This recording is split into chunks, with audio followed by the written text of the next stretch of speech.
요즘 제가 가장 많이 받는 질문이 두 개가 있습니다. 하나는 코스피가 지금 7,400인데 이게 진짜냐? 그 다음에 이제 또 다른 하나는 뭐냐면 야, 이 정도 너무 가파르게 지금 몇 달 사이에 오른 것 같은데 이제 끝나는 거 아니냐? 이런 질문들이 최근에 굉장히 많이 들어오고 있습니다. 정말 이렇게 주가가 오를만 합니다. 왜냐면은 삼성전자 1분기 영업이익이요 57.원입니다. 작년 대비해서 플러스 755%입니다. 0이 하나 더 붙은 게 아니고요. 이게 진짜 숫자입니다. 참고로 여러분들, 요게 이제 삼성전자의 이제 분기별 실적 추이인데 올해 이제 3월 달에 발표하는 26년 1분기 영업이익 추정치가 여러분들 얼마였냐면요. 38.12조였습니다. 그러니까 38조 정도 지금 올해 1분기에 이익이 나지 않겠냐. 이것만 해도 이제 보시면 이 전에 비해서 굉장히 크게 증가한 수치죠. 그런데 이게 실제로 발표를 하니까 얼마가 됐냐. 57조입니다. 38조에서 57조. 엄청나게 큰 차이죠. 그리고 이제 4월 달에 이제 한국 수출, 요게 이제 859억 달러 정도 됐는데요. 작년 대비해서 48% 증가한 수치고요. 반도체만 봤더니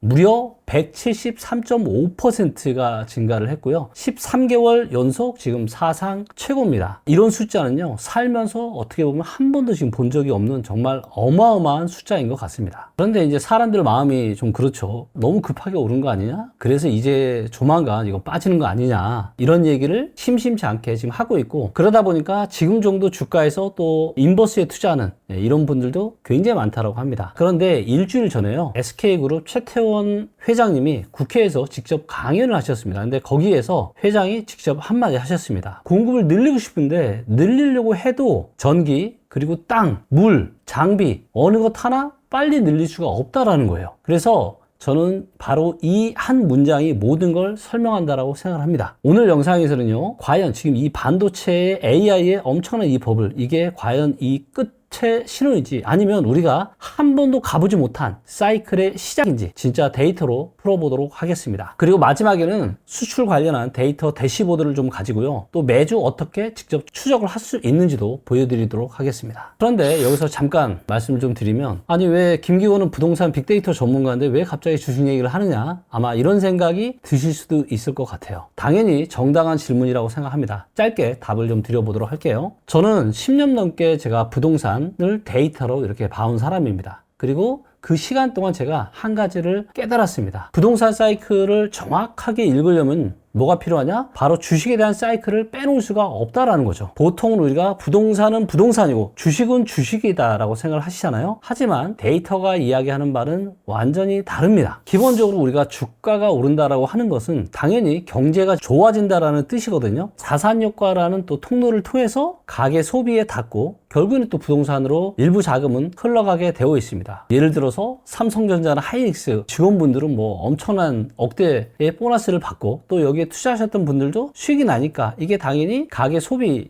증가로 좀 이어질 수 있고, 당연히 또 집이 없거나 이러신 분들은 일부 자금이 부동산 쪽으로 흘러갈 수가 있다는 거죠. 자, 이런 부분들은요, 한국은행이 직접 검증한 데이터입니다. 코스피와 서울 아파트 값의 상관 계수가 0.86에서 0.9 정도 됩니다. 1997년부터요 거의 1대1로 움직여 왔다라는 이야기거든요. 그래서 저는 부동산 시장을 정말로 잘 보기 위해서라도 주식시장도 마찬가지로 정말로 잘 볼 필요가 있겠다. 그리고 당연히 제가 부동산도 데이터로 보듯이 주식시장도 데이터로 좀 봐야 되겠다, 이렇게 생각을 했습니다. 부동산에서도 꼭지, 어깨, 허리, 무릎, 바닥을 데이터로 분간을 했듯이 주식시장도 지금이 꼭지인지 어깨인지 데이터로 분간을 해야 한다고 생각을 하고 있고요. 도구만 바뀌었을 뿐이지 사고법은 똑같다라고 생각하시면 됩니다. 저는 데이터로 시장을 이해하는 사람입니다. 그 정체성은 전혀 변한 게 없어요. 단지 그 데이터를 부동산에서 이제는 주식까지 그리고 같은 사고로 펼치고 있을 뿐입니다. 그래서 앞으로 이 채널, 저희 리치고 TV에서는요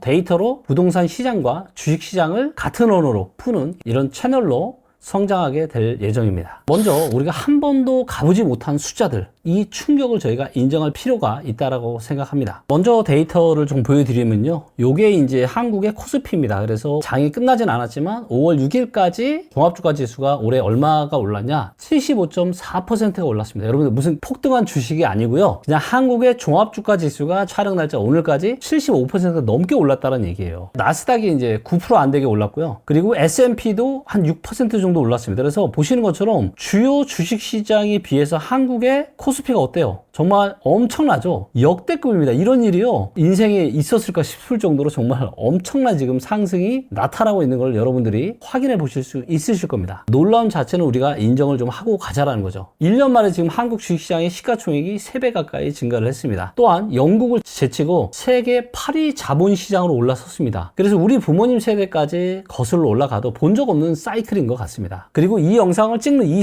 순간에도 지금 지수가 계속 갱신되고 있습니다. 두 번째 포인트는 뭐냐? 삼성전자, SK하이닉스 이 두 종목의 시가총액의 합계가요, 전체 코스피의 41% 정도 됩니다. 자, 그리고 세 번째가 뭐냐? SK하이닉스 시가총액이요 6,221달러, 글로벌 18위입니다. 삼성전자는요 무려 1조 달러를 넘어서요 글로벌 지금 13위입니다. 한국의 두 회사가 글로벌 탑 20에 들어갔다는 얘기입니다. 그리고 네 번째는요, 2026년 삼성전자 1분기 영업이익이 무려 57조가 넘는다는 얘기입니다. 그래서 전년 대비 755% 지금 상승했고 매출은 68%. 자, 그리고 다섯 번째는 뭐냐? 엔비디아의 시가총액이 거의 5조 달러 정도 됩니다. 인류 역사상 가장 큰 회사가 됐습니다. 이런 숫자를 보면요, 누구든지 의심을 좀 해볼 수밖에 없을 것 같아요. 이런 의심을 하는 게 저는 맞을 것 같아요. 왜냐면 너무 또 빠르게 올라가기도 했으니까, 그리고 또 너무 또 한 산업에 쏠려 있으니까. 한국의 4월 수출에서요, 반도체 비중이 무려 37% 정도 됩니다. 역대 최고예요. 한 산업이 한 나라 수출의 4를 차지한다는 것은 분명히 어느 정도 비정상적인 측면이 좀 있는 것 같습니다. 그런데 이 비정상적이라는 게 곧 끝이다 라는 이런 의미는 아니겠죠. 비정상적인 숫자는요, 비정상적인 수요가 만듭니다. 그리고 그 수요가 풀리지 않으면 비정상이 저는 조금 더 길게 갈 수도 있겠다, 이런 생각이 듭니다. 이 수요가 도대체 언제 풀리는지를 알려면 공급이 어디에서 막혀 있는지를 봐야 되겠죠. 이게 핵심입니다. 그래서 반도체에 대한 수요는 아마 여러분들 정말 많이 느끼실 거예요. 엄청납니다 지금. 그런데 이 공급이 그만큼 뒤를 받쳐줄 수 있냐, 이게 핵심인 거죠. 수요 분석이 아니라 공급 분석. 그리고 일주일 전에 우리 SK 최태원 회장께서 공급에 대한 병목을 4가지로 정리를 해가지고 직접 발표를 하셨거든요. 그게 뭔지 이거를 하나씩 뜯어보도록 하겠습니다. 잠깐 짚고 넘어가겠습니다. 왜 SK 회장의 발언이 그렇게 중요할까요? SK 최태원 회장께서 가지고 있는 게 SK하이닉스, 바로 메모리 회사입니다. 그리고 SK텔레콤, 통신과 데이터 센터를 또 가지고 있죠. 그 다음이 SK이노베이션, 에너지도 회사고요.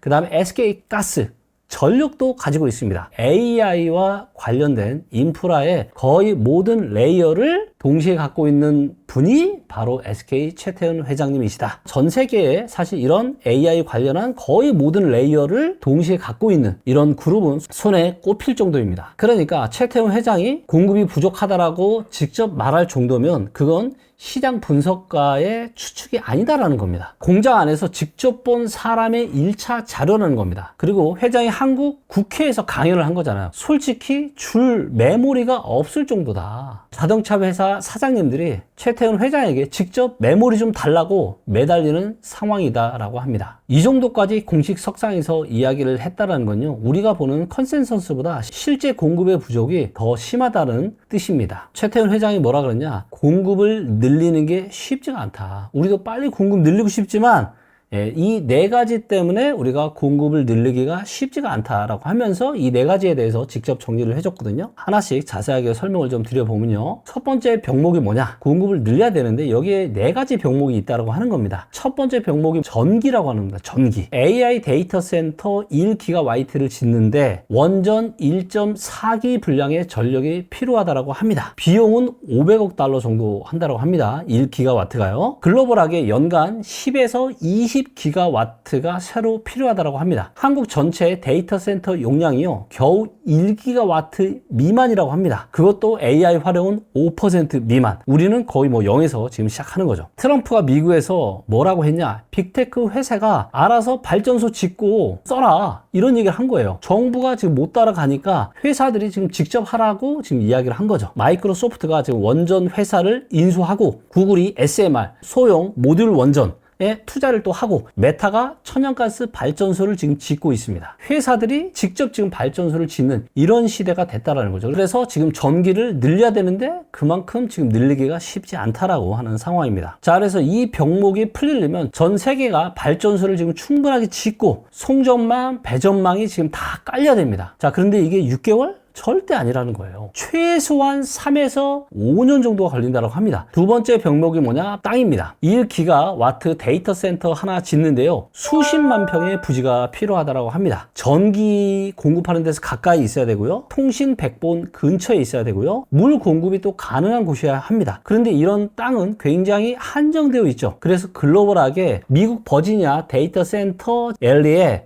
데이터 센터가 몰려서 전력망이 지금 터질 지경이라고 합니다. 그리고 한국에서는 지금 SK가 울산에 1기가와트 데이터 센터를 지금 짓고 있죠. 그래서 이 모든 것, 전기와 통신과 물을 다 공급할 수 있는 이런 땅이 전 세계에서 굉장히 지금 빠르게 사라지고 있다고 하는 겁니다. 그래서 이 병목이 풀리려면 새 부지가 충분하게 지금 인허가가 지금 나와야 됩니다. 그런데 한국에서 지금 인허가가 얼마나 시간 걸리는지 다들 알고 계시죠? 최소한 이것도 수년입니다. 세 번째 병목 물입니다. 1기가와트 데이터 센터 1년에 쓰는 냉각수가요 수백만 톤이라고 합니다. 거의 작은 도시 하나가 쓰는 1년치 양하고 맞먹는 거예요. 그래서 미국의 애리조나나 텍사스 같은 사막에서는요 데이터 센터가 도시 식수를 쓴다는 갈등이 이미 터졌다는 거죠. 한국이 의외로 유리한 게 물입니다. 물은 풍부하죠. 그래서 SK가 울산 같은 해안가에 짓는 겁니다. 한국은 삼면이 바다로 되어 있죠. 그래서 데이터 센터를 짓기에 굉장히 입지적으로 좋은 땅을 가지고 있다. 그래서 바닷물을 활용도 가능하고 또 강물도 굉장히 풍부하다 상대적으로. 그래서 이 병목이 또 풀리려면 새로운 냉각 기술이 본격적으로 상용화되거나 아니면 부지가 더 풍부해져야 한다는 거죠. 그런데 이것도 시간이 걸린다고 합니다. 이야기한 네 번째 진짜 핵심인데요, 바로 장비라고 합니다. 최태훈 회장이 이렇게 얘기를 했습니다. 공장을 내가 더 짓고 싶어도 장비 회사가 제때 장비를 못 줘서 공장을 못 짓는다라고 합니다. 이게 무슨 뜻이냐? 메모리 회사들 SK 하이닉스, 삼성, 마이크론이요 돈이 있습니다. 아니 돈을 지금 분기에만 몇십 조를 보는데 정작 물건을 만들 수 있는 장비 자체가 없다라고 하는 겁니다. 그래서 한미 반도체에서 만드는 TC 본더, 그 다음에 ASML의 EUV 노광기, 그리고 각종 식각 증착 장비들. 그래서 이 장비를 만드는 회사가 전 세계에 몇 개 안 된다라고 합니다. 그리고 이러한 장비를 또 만드는데 시간이 얼마나 걸리냐? 18개월에서 24개월이 지금 걸린다라고 합니다. 그래서 이 병목이 풀리려면 장비 회사들이 또 캐파를 늘려야 되겠죠. 그런데 캐파를 늘리는 것도 시간이 걸린다라는 거예요. SK 최태훈 회장이 뭐라 갔냐? 장비 회사들이 이걸 따라올 수가 없다. 이런 이야기를 또 한 거죠. 그러면 내용을 한번 정리해 보도록 하겠습니다. 최태훈 회장이 직접 알려준 네 가지 병목, 전기, 땅, 물, 장비. 이 네 가지가 동시에 풀려야 그제서야 메모리 가격이 정점을 찍고 빠지기 시작할 수 있다는 거죠. 그리고 그때가 가서야 코스피도 빠지고 그제서야 부동산 사이클도 끝날 수 있겠죠. 지금 시점에 이 네 가지 중 단 하나라도 풀리고 있나요? 다들 아니라고 판단하고 있습니다. 네 가지 모두 정말 아무리 빨라도 한 1년, 길게는 4, 5년 걸릴 수 있는 일입니다. 그래서 이런 것들이 뭐 단기간 6개월 내에 풀릴 수 있다? 이거는 물리적으로 거의 불가능하다. 이렇게 좀 보시면 될 것 같고요. 제가 말씀드리고 싶은 거는 코스피가 지금 7,400을 지금 찍고 반도체가 지금 173% 수출 증가하고 삼성의 영업이익이 지금 750% 증가하고 이 숫자들이 비정상이다라는 거죠. 하지만 이 중요한 건 뭐예요?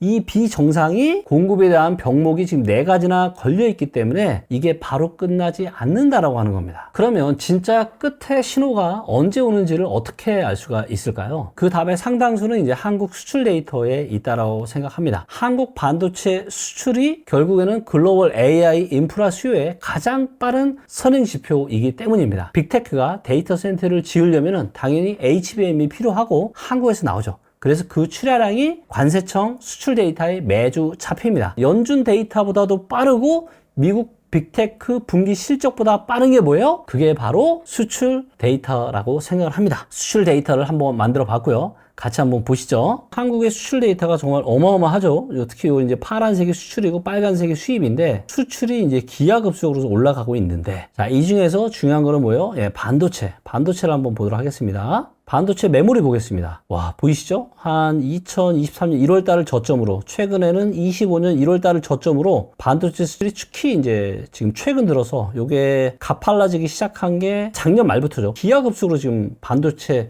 수출이 지금 증가를 하고 있잖아요. 그리고 이 대부분은 SK 하이닉스와 바로 삼성전자고, SK 하이닉스와 삼성전자가 5월 6일 오늘 지금 10% 이상씩 지금 폭등하고 있는 이런 엄청난 일이 지금 벌어지고 있는 겁니다. 오늘 영상 내용 정리해 보도록 하겠습니다. 우리가 보고 있는 이 엄청난 주가의 폭등, 그리고 실적의 엄청난 폭등, 우리가 한 번도 가보지 못한 세상이라는 게 맞습니다. 꼭 한 번도 가보지 못한 세상이다 보니까 많은 분들이 지금이라도 팔아야 되는 거 아니야, 던져야 되는 거 아니야, 갈등에 지금 휩싸일 수도 있지만 한 번도 가지 못한 세상이라는 게 곧 끝이라는 뜻은 아닙니다. SK 최태우 회장이 직접 이야기를 했죠. 반도체를 내가 늘리고 싶어도 늘릴 수가 없다. 뭐 때문에? 전기, 땅, 물, 반도체 장비 때문에라도 내가 절대로 늘릴 수가 없다. 아직은 수요보다는 공급이 훨씬 더 딸린 거고, 수요가 공급보다 훨씬 더 많다는 것을 의미하는 거고, 그렇기 때문에 반도체 시장이 뜨거운 상승, 이 부분은 당분간은 지속이 좀 되지 않을까라고 판단합니다. 그 무엇보다 빠르게 수출 데이터를 보면은 거기에 대한 어떤 추이가 끝날지 안 끝날지를 확인할 수 있으니까 여러분들은 수출 데이터를 그 무엇보다 면밀하게 같이 한번 지켜보시면 좋을 것 같습니다. 부동산을 데이터로 풀던 사고법, 그게 그대로 지금 주식시장에도 통한다는 거, 그리고 앞으로 이 채널에서는 부동산에 대한 사이클과 주식에 대한 사이클을 같은 데이터 언어로 풀어드리도록 하겠습니다. 영상 내용이 도움이 좀 되셨다면 구독과 좋아요 그리고 알람 설정까지 해주시면 좋을 것 같습니다. 앞으로도 데이터에 기반해서 여러분들에게 도움되는 부동산 정보, 주식 경제 정보 함께 전달하도록 하겠습니다. 감사합니다.